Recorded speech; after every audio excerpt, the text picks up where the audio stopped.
சகரியா எங்க வர போக முடியுது அப்படின்னா, மகா பரிசுத்த ஸ்தலத்துக்குள்ள போக முடியுது. ஆனா என்ன வைக்க முடியல தெரியுமா? இப்பொழுது தன்னுடைய காரியத்தை கர்த்தருக்கு முன்பாக வைக்க முடியவில்லை. அப்பொழுது தூதன் சொன்னா, யாரு தெரியுமா? நான் கர்த்தருடைய சந்நிதியில் நிற்கிற தூதன். பொய் சொல்லவோ மனம் மாறவோ நீர் மனிதர் அல்லவே, நீர் மனிதர் அல்லவே. பொய் சொல்ல க்ளோரி,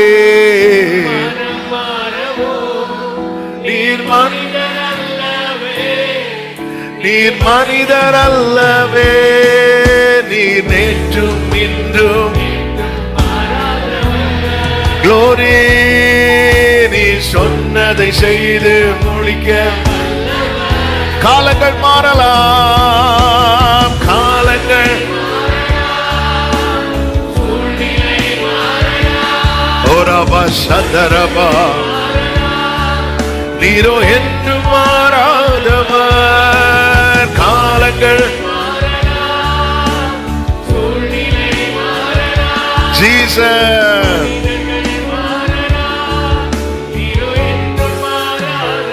பிரியமானவர்களே, மறுபடியும் சொல்லுகிறேன், புரிந்து கொள்ளுங்கள். ஒரு நம்மளால ஆண்டவர் சமூகத்துல ஒரு காரியத்தை வைக்கணும்னா நமக்குள்ள அந்த விசுவாசம் தேவை. ஆண்டவர் இந்த காரியத்தை டீல் பண்ணிடுவாரு, இந்த விஷயத்தை ஆண்டவர் பார்த்துப்பாங்க அப்படிங்கிற ஒரு நம்பிக்கை நமக்குள்ளே உண்டாகாமல் நம்ம தேவ சமூகத்துல வர முடியும்,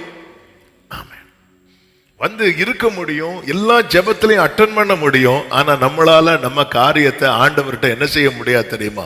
வைக்க முடியாது, வைக்க முடியாது. இன்னைக்கு நமக்கு வரும், நம்ம அநேகருடைய நிலைமை எப்படி இருக்கு அப்படின்னா, பாரத்தோடு வந்து பாரத்தோடவே போகிறோம். என்ன சொன்ன? இப்போ பாரத்தோட வந்து பாரத்தோடு இல்ல. ஆண்டவர் சமூகத்துல பாரத்தோடு வந்து அந்த 4 வாலிபர்களை பாருங்க, தூக்கிட்டு வந்தாச்சு. இனி எப்படி போக கூடாது? தூக்கிட்டு போக கூடாது, இனி துதிச்சுட்டு தான் போகணும். ஹல்லேலூயா. நம்ம அநேகருடைய நிலைமை எப்படி இருக்கிறது? ஏன் விசுவாசம் நம்மளால வைக்க முடியல? வைக்கிறதுக்கு தேவை விசுவாசம். விசுவாசம் எப்படி வரும்? விசுவாசம் வேற எப்படியும் வராதுங்க. ஒரு அற்புதத்தை பார்த்து நமக்குள்ள ஒரு ஃபெய்த் வரும் தெரியுமா? அது வந்து ரொம்ப நிக்குமான்லாம் தெரியாது, ரொம்பலாம் நிக்காது. ஆனா கேள்வி மூலமாய், வார்த்தையை கேட்கறது மூலமாய், கேட்கறது மூலமாய்.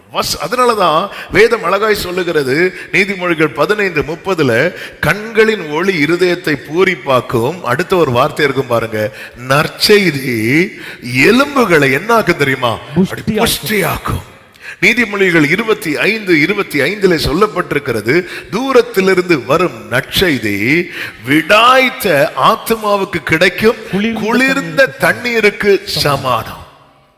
விடாய்த்த ஆத்மா, அதாவது தண்ணீரே இல்லாம காஞ்சி இருக்கிற ஒரு நிலம் எப்படி இருக்குங்க? தண்ணீரே இல்லாம, தண்ணீரே இல்லாம. கல்ஃப் கண்ட்ரீஸ்ல ஒரு குறிப்பிட்ட கண்ட்ரிக்கு மினிஸ்ட்ரிக்கு போயிருந்தோம் சில வருடத்துக்கு முன்புதான். அங்க போய்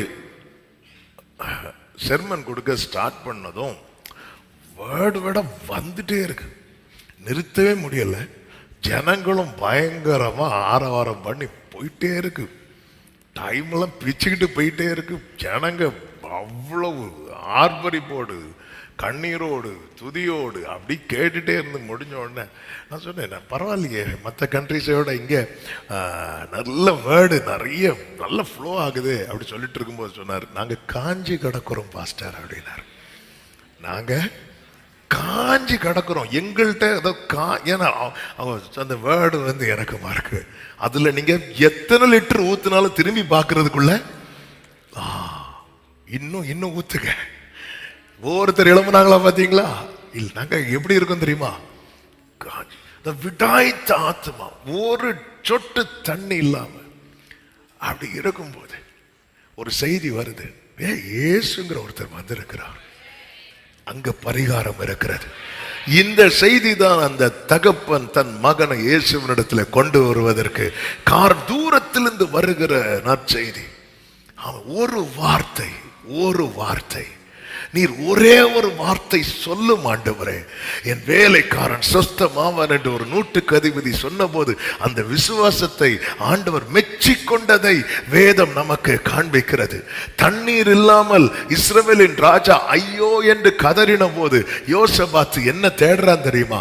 வார்த்தை, ஒரு வார்த்தை கிடைக்குமா? ஆமே, விசுவாசம் எப்படிதான் வரும் தெரியுமா?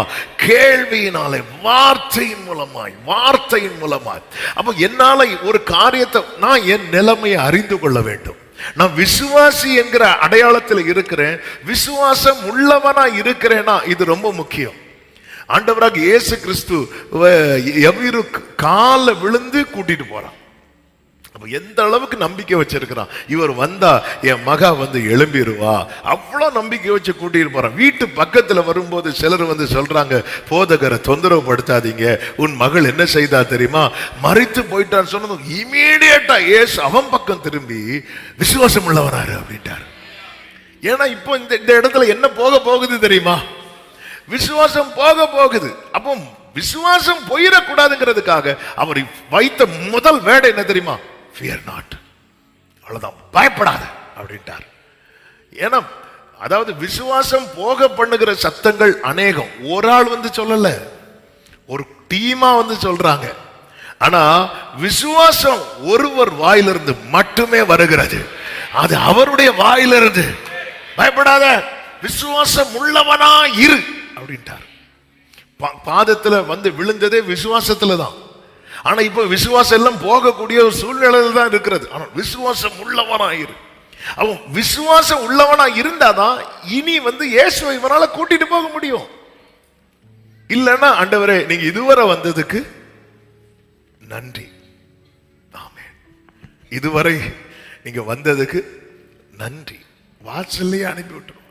விசுவாசம் உள்ளவனாயிரு.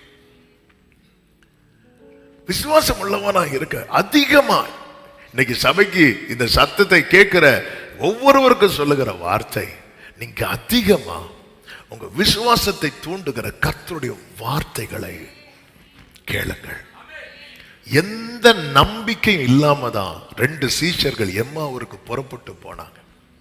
அவங்கள விசுவாசத்துக்குள்ளே கொண்டு வருவதற்கு இயேசு கடல் மேலெல்லாம் நடக்கல, அவர் வேத வாக்கியங்களை விவரித்து காண்பிக்கிறார். அவங்களுடைய சாட்சி என்ன தெரியுமா? அவர் வேத வாக்கியங்களை விவரித்து காண்பித்த போது நம்முடைய இருதயம் கொழுந்து விட்டு எரியலையா, அப்படி எரிய ஆரம்பிக்குது பாருங்க. ஆமென். வார்த்தையை கேளுங்க, அதிகமா கேளுங்க.